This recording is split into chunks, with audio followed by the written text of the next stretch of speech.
నిన్న పెద్దాయన సీఎం గారు అయిన చంద్రబాబు నాయుడు గారు తిరుపతి జిల్లాలో మన సూలూరుపేట నందు టిట్కో ఇండ్లు చేశారు. గత వైసీపీ ప్రభుత్వంలో నిలిచిపోయినటువంటి ఇండ్లు మేము యాక్చువల్గా వెళ్ళి చూసాం. చూస్తే నిజంగా ఎంత బాగుందంటే టిట్కో ఇండ్లు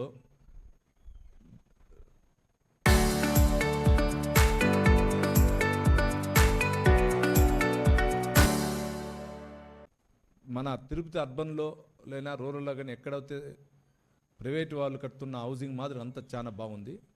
అదేవిధంగా P4 బేర్ను కూడా నిన్న యూనివర్సిటీలో జరిగిన దాంట్లో కూడా ఏ విధంగా రాష్ట్రాన్ని డెవలప్మెంట్ తీసుకొని పోవాలి, ఏ విధంగా డెవలప్మెంట్ జరుగుతూ ఉండేది కూడా నేను జరిగింది. ఈ విధంగా అభివృద్ధి పొందాలపోతున్న సహకరించిన అధికారులకు కానీ, జిల్లా అధికారులకు కానీ, మీడియా సోదరులకు కానీ, అదేవిధంగా ప్రజలందరికీ కూడా పేరు పేరున కృతజ్ఞతలు తెలియజేసుకుంటున్నాం. ఈరోజు ముఖ్యంగా ప్రెస్ మీట్ ఉద్దేశం ఏమంటే, ఎప్పుడు తిరుపతిని అడ్డం పెట్టుకొని రాజకీయం చేయాలి, తిరుపతి రాజకీయాన్ని వ్యాపారంగా చేసేటువంటి కరుణాకర్ రెడ్డి గారు పెట్టిన ప్రెస్ మీటు మీరు చూసుంటారు. నిన్న ఆయనకి ఏమైనా శాపం ఉందేమో.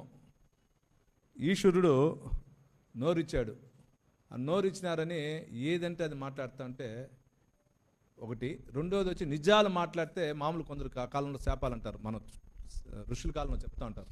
నువ్వు నిజం మాట్లాడితే తల పగిలిపోతుందని, నిజం మాట్లాడితే నోరు క్లోజ్ అవుతుంది అంటే నోరు పడిపోతుందని, ఇటువంటి శాపాలు అంటారు. ఆ విధంగా ఆయనకి ఏమైనా శాపం ఉందో తెలీదు. ఏది తెలిపినా టీడీ చైర్మన్ గారి పైన చెప్పినా, తిరుపతిలో నాయకుల పైన చెప్పినా, మా పెద్ద ఆయన గారి పైన చెప్పినా, లేదా ఈరోజు మా ఐటీ శాఖ మంత్రి నారా లోకేష్ బాబు గారి పైన చెప్పడం జరిగింది. ఒకటి ఆలోచించుకోవాలి, ఆయన తిరుపతి అభివృద్ధి జరిగింది ఎప్పుడు, ఏ సంవత్సరాల్లో లిఖితపూర్వంగా ఎత్తుకుంటే క్లారిటీగా వస్తుంది. మీరు ఏ విధంగా అభివృద్ధి చేశారో మీరు చూసుకోవచ్చు. మీ వల్ల కొందరు IAS అధికారులు ఉండొచ్చు, కొందరు ఎలక్షన్కి సంబంధించిన అధికారులు ఉండొచ్చు, మున్సిపల్ కార్పొరేషన్ అధికారులు కూడా సస్పెండ్ అవటం జరిగింది. ఎక్కడ లేని విధంగా తిరుపతి జిల్లాలో, తిరుపతి నియోజకవర్గం కానీ, చంద్రగిరి నియోజకవర్గం కానీ, రాష్ట్రంలోనే కాక దేశంలో కూడా ఈ దొంగోట్ల ప్రమేయం ఎంత జరిగింది మీకు అందరూ తెలుసు. అంటే మీరు ఏ విధంగా 2019 నుంచి 24కి ఏ విధంగా తీసుకుపోయినారు ఉదాహరణ. నిన్న ప్రెస్ మీట్లో తిరుచానూరు పద్మావతి అమ్మవారి కోత వేటు దూరంలో ల్యాండ్స్ దివ్యశ్రీ హోల్డింగ్స్కి, అదేవిధంగా సూపర్ సిటీ డెవలప్మెంట్ హైదరాబాద్ వాళ్ళకి, బెంగళూరు వాళ్ళకి ఇవ్వటం ఇచ్చారు.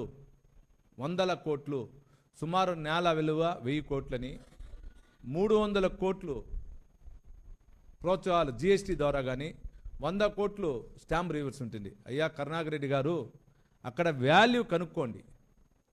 మా పెద్ద ఆయన ఏది చేసినా పారదర్శకంగా క్యాబినెట్లో పెట్టి క్యాబినెట్ తీర్మానం ప్రకారం చేశారు. ఆ క్యాబినెట్ తీర్మానంలో ఒకసారి చూడండి. గవర్నమెంట్కి యాజ్ ఏ రూల్ ప్రకారం ఈరోజు మార్కెట్ వాల్యూ ఎంత ఉందో దానికి అనుగుణంగా ఇవ్వాలని రాశారు. అంతేగాని మీలాగా అడ్డదుడ్డంగా ఎక్కడ రాసుకోలే, ఎక్కడ వంక పరుంబోకులు రాసుకోలే. ఇదన్నిటి చేశారంటే ఒకసారి ఆలోచించండి. తిరుపతి నియోజకవర్గం ఆనుకున్నటువంటి తిరుపతి రూరల్ మండలం చంద్రగిరి నియోజకవర్గం సంబంధించింది. తిరుపతిలో స్థలాలు లేదు. ఆనుకున్న రూరల్ మండలంలో ప్రభుత్వ స్థలాలు కొన్ని 22Aలో ఉన్న ల్యాండ్స్, కొన్ని గతంలో బినాముల పేరుతో ఆక్రమంగా ఆసుకున్న ఆస్తులు తప్పించలే. దానిలో భాగంగా ఈరోజు తిరుపతి నడిబొడ్డున ఉన్నటువంటి కోర్టు భవనం లేకుండా ఎన్నో రోజులు ఇబ్బంది పడుతుంటే కోర్టుకి స్థలం ఇవ్వటం జరిగింది. కోర్టుతో పాటు దాని ఎదురుగా డెవలప్మెంట్ చేయాలనే ఉద్దేశంతో 22 ఎకరాలు ఈ సంస్థలకు ఇచ్చారు. ఎక్కడా రియల్ ఎస్టేట్ చేయలే, ఎక్కడా రియల్ ఎస్టేట్ రంగాన్ని ప్రోత్సహించలా. ఈ తిరుపతి వచ్చిన యాత్రికులు తిరుమలకి వెళ్ళాలంటే అక్కడ సుమారు చిన్నది కానీ పెద్దది కానీ వివిధ రకాలకు సంబంధించిన కాటేజీలు సుమారు 7,000 ఉన్నాయి. ఆ 7,000 కాటేజెస్కి నిత్యం మన దగ్గరకు వచ్చే యాత్రికులు 1,00,000 మంది పైన ఉన్నారు ఈరోజు. ఆ 1,00,000 మందికి చాలదు. అదే తిరుపతిలో యాత్రికుల కోసం ఈరోజు చాలా వరకు హోమ్ స్టేలు చంద్రబాబు నాయుడు గారు ప్రభుత్వంలో హోమ్ స్టేలు ఎక్కువ ప్రోత్సహిస్తున్నారు. వాళ్ళకి జిఎస్టీలు కూడా తీయమన్నారు. హోమ్ స్టేలకు జిఎస్టీ తెచ్చి వాళ్ళకి టూరిజం కింద ఇంకా ఏమేమి ఫెసిలిటీస్ ఉందో అది కూడా తీయమని మనం కూడా చెప్పడం జరిగింది. మీరు గమనించారో లేదో, ఆ విధంగా హోమ్ స్టేలు డెవలప్మెంట్ చేయారు. అదేవిధంగా స్టార్ హోటల్స్ మీ ప్రభుత్వంలో చంద్రగిరి నియోజకవర్గంలో నిలిచిపోయిన హోటల్స్ ఈరోజు ఓపెన్ అయ్యాయి. మ్యారిట్ హోటల్ ఓపెన్ అయింది, దాని పక్కన ఇంకోటి కొత్తది కడతా ఉన్నారు. ఇంకోటి లెమన్ ట్రీలో కూడా మీ అధికారంలో మీ దగ్గర ఒక అధికారిగా పనిచేసిన ఐఆర్ఎస్ కానీ తమ్ముడిది రాయచోటి నియోజకవర్గం అయింది. మేము ఎక్కడ ఆపలా. మీరు ఆ ప్రభుత్వంలో కొన్ని దానికి సంబంధించిన అనుమతి లేకపోతే ఆపితే కూడా మే ప్రభుత్వం వచ్చిన వెంటనే హోటల్స్ ఓపెన్ అంటే చేయింది. ఈరోజు మ్యారిట్ హోటల్ మీకందరికి సుపరిచితుడు, బెంగళూరు నియోజకవర్గం బెంగళూరులో ఉన్నటువంటి ఒక రాజ్యసభ సభ్యుడిది, మీకందరికీ బాగున్నటువంటి అందరితో బాగున్నట్టు సతీష్ రెడ్డి గారికి సంబంధించింది. మేము ఎక్కడ ఆపలా. వైసీపీ పార్టీకి సంబంధించిన వ్యక్తులు వైసీపీ పార్టీకి సానుభూతి పరులోనో లేదు ఇంకోటి మేము ఎక్కడ ఆపలా. ఎక్కడ కానీ నియోజకవర్గాలు అభివృద్ధి చెందాలి, తిరుపతి డెవలప్ చేయాలనే ఉద్దేశంతో ఈరోజు మా చంద్రబాబు నాయుడు గారు, మా పెద్ద ఆయన గారు కానీ, డిప్యూటీ సీఎం పవన్ కళ్యాణ్ గారు కానీ, అదేవిధంగా ఐటీ శాఖ మంత్రులు నారా లోకేష్ బాబు గారు ప్రవర్తిస్తున్నారు. కానీ ఎక్కడ ఇట్లా చేయలే. మీరు నిన్న చెప్పినటువంటి 1000 కోట్లని, ఇంకొక 300లని, ఇంకొక 100 కోట్లని, 1400 కోట్లు తిరుపతి నియోజకవర్గం ఉంటే ఈరోజు చెప్పండి. మీరు చెప్పే ప్రకారంగా మీరు రండి, జెరూసలంకి వెళ్దాం, మీరు ప్రమాణం చేయండి ఇంత అవుతుందని, మీకు ఇష్టదైవం జెరూసలంకి వెళ్దాం. ఊరికే ఇక్కడ తిరుపతికి వచ్చే యాత్రికులను కానీ, తిరుపతికి వచ్చే బయట నుంచి వచ్చినటువంటి పిలిగ్రామ్స్ కానీ, చుట్టుపక్కల గ్రామస్తులను కానీ ఇబ్బంది పాలు చేయొద్దండి కరుణాకర్ రెడ్డి గారు. రియల్ ఎస్టేట్ కాదు చేసేది ఇక్కడ. కారణం తిరుమలలో కట్టాల్సిన కాటేజ్ ప్లేస్ లేదు కాబట్టి వచ్చిన ఇక్కడ ఉన్న పిలిగ్రామ్స్ కానీ, ప్రయాణికులు కానీ, వివిధ వ్యాపార రంగానికి సంబంధించిన ఇచ్చిన వాళ్ళు ఉంటే వాళ్ళ మధ్యాహ్నం పేట పని అయిపోవచ్చు, లేదంటే ఒకరోజు డిలే అవ్వచ్చు. వాళ్ళకి వెళ్ళేదానికి ఒక వ్యాపారం అంటే ఒక హోటల్స్ ఉండి, హోటల్స్తో పాటు కూడా ఒక మాల్స్ ఉండి, ఒక వెల్నెస్ సెంటర్లు ఉంటే బాగుంటుందని చెప్పారు. కానీ ఎక్కడ కాదు. వెల్నెస్ సెంటర్ అంటే ఏమిటి మీ భాషలో? గంజాయి సెంటర్లా? మీ ప్రభుత్వంలో వెల్నెస్ సెంటర్ అంటే గంజాయి సెంటర్లు, లేదా మీ ప్రభుత్వంలో వెల్నెస్ సెంటర్లు అంటే పక్క రాష్ట్రాలకు పోయి వెల్నెస్ సెంటర్లు చేసుకున్నటువంటి నాయకుల గురించి ఆలోచించుకోండి. అది కాదు మా ప్రభుత్వం వెల్నెస్ సెంటర్లు అంటే. ఆరోగ్య కేంద్రాలు కేరళకు సంబంధించినటువంటి సంథింగ్ ఒక చేస్తారు అటువంటి ఆరోగ్య కేంద్రాలు,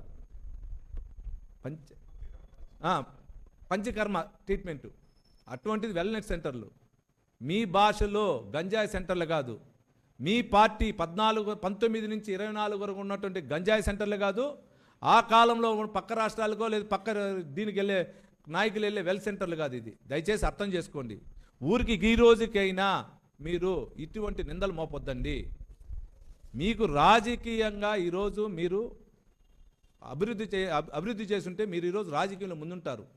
మీలాగా తిరుపతిని అడ్డం పెట్టుకొని ఫేక్ టీడీఆర్ బాండ్లు తీసుకొని ఫేక్ టీడీఆర్ బాండ్ల ద్వారా చాలా మందిని ఇబ్బంది పాలు చేయాలి. అధికారులు ఈరోజు సస్పెండ్ అయ్యే పరిస్థితి. ఈరోజు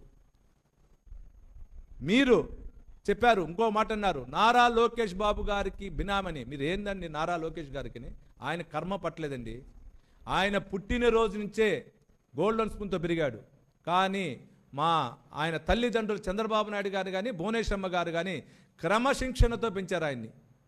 ఎక్కడ ఒక మినిస్టర్ కొడుకో లేదా ఒక ఎక్స్ సీఎం గారు మనవడో లేదా ప్రజెంట్ సీఎం గారు కొడుకుగా ఏ రోజు ప్రవర్తించాలి. ఆయన కార్యకర్తలకి అన్నదమ్ముళ్లాగా, కార్యకర్తలకి కుటుంబ సభ్యుల్లాగా, ప్రజలందరూ నా కుటుంబంలాగా ఈరోజు ఉన్నాడండి.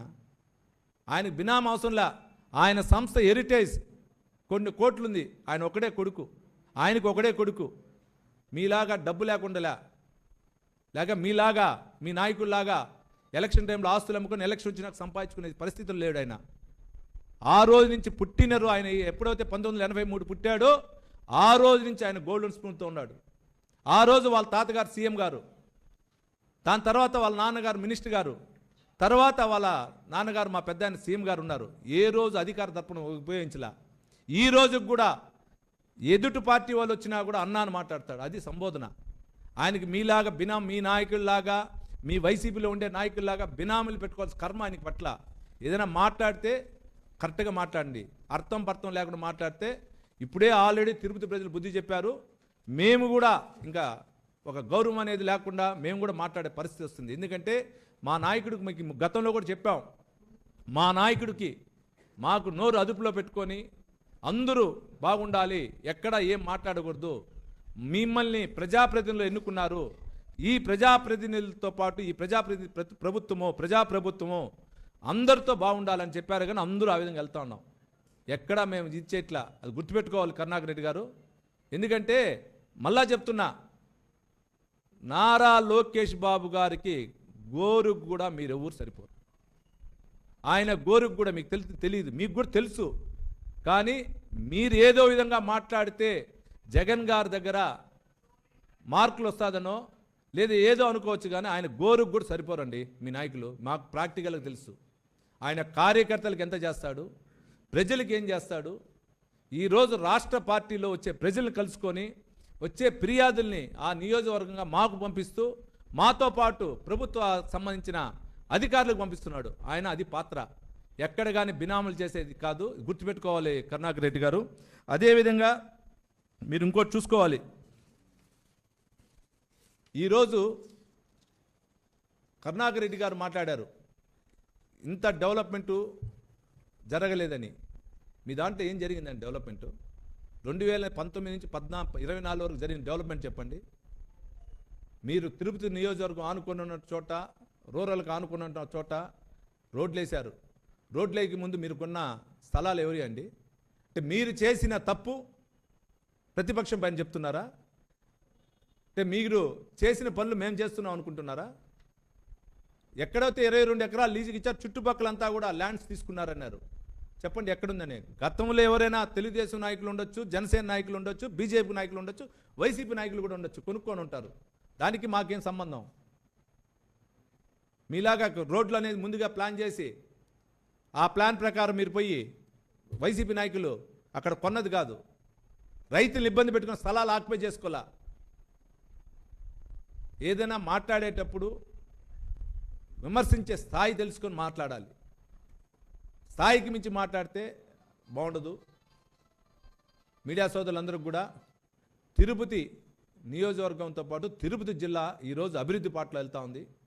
నిన్న జరిగిన P4 దాంట్లో శ్రీ సిటీకి సంబంధించినటువంటి చైర్మన్ గారికి కూడా నిన్న శ్రీనివాసరాజు గారికి కూడా మా పెద్దాయన సీఎం గారు కూడా చెప్పడం జరిగింది. తిరుపతి జిల్లాని మార్గదర్శిగా తీసుకొని ఇక్కడ ఎవరెవరికి ఎక్కడెక్కడ ఏ ఊర్లో ప్రాబ్లమ్స్ ఉందో ఆ ప్రాబ్లమ్స్, రోడ్లు ఉండొచ్చు, మౌలిక వసతులు ఏముందో అన్నీ కూడా డెవలప్మెంట్ చేసి ఆయన దీన్ని కూడా వేశారంటే ఈ తిరుపతి జిల్లాకి ఆయనకు ఉండే పాత్ర, ఉమ్మడి చిత్తూరు జిల్లా పైన ఉండే ఒక అభిప్రాయం తెలుసుకోవచ్చు. ముఖ్యంగా ఈరోజు చంద్రగిరి నియోజకవర్గం తిరుపతి జిల్లాలో ఉంది. ఈరోజు చంద్రగిరి నియోజకవర్గం ఆనుకొని తిరుపతి రూరల్ మండలంలో ఉన్నాం. తొందరలో తిరుచానూరు బైపాస్ కూడా మాస్టర్ ప్లాన్ చేస్తూ ఉన్నాం. గతంలో ఇరుగు రోడ్లు ప్రయాణించే వాళ్ళం, అది లేకుండా ఈరోజు అది చేస్తూ ఉన్నాం. వర్తకులకు సంబంధించి చేస్తూ ఉన్నాం. గతంలో ఏ విధంగా ఉందో దానికి భిన్నంగా అన్ని రంగాల అభివృద్ధి రంగాలు వెళ్తూ ఉంది. ఈరోజు తిరుపతి అనుకున్న రూరల్ మండలం కానీ చంద్రగిరి నియోజకవర్గం కానీ మీరు ఏదైనా చేయాలంటే మీరు మాట్లాడండి. అంతేగాని సంబంధం లేని విషయాలు మాట్లాడుతూ మేమేదో లోకేష్ బాబు గారినో పవన్ కళ్యాణ్ గారినో చంద్రబాబు నాయుడు గారిని విమర్శిస్తే నాయకుడు అనేది తప్పు. ఇది ఇప్పుడంతా చూస్తూ ఉన్నారు. మీరు ఇదే కానీ ప్రవర్తిస్తే రాబోయే లోకల్ బాడీ ఎలక్షన్లో ప్రజలు బుద్ధి చెప్పే టైం ఉంది. మేమందరూ కూడా ఒకే మాట పైన ఒకే దీటిపైన ఎన్డీఏ కూటమి తరఫున మేమందరూ జనసేన, తెలుగుదేశం, బీజేపీ అందరూ చేస్తున్నాం. అందరూ ఐక్యంగా పోరాడి రేపు జరిగేదానికి మీకు బుద్ధి చెప్తామని కూడా మీడియా సోదరుల తరఫున కూడా తెలియజేసుకుంటున్నారు. ఆయన ప్రెస్ మీట్లో వీడియో కూడా ఉంది, చూడండి కావాలంటే. అరబిందో గురించి మాట్లాడాడు. అరబిందో లాంటి వాళ్ళకి ఇస్తే ఎట్లుంటుందంటే దీన్ని బట్టి అర్థమైంది కదా. అరబిందో అనేది ఎవరు, అరబిందోలో ఉన్న యజమాని ఏ కేసులో ఉన్నారు, అరబిందో యజమానం బినామీ ఎవరనేది దీన్ని బట్టి అర్థమైంది మీకు.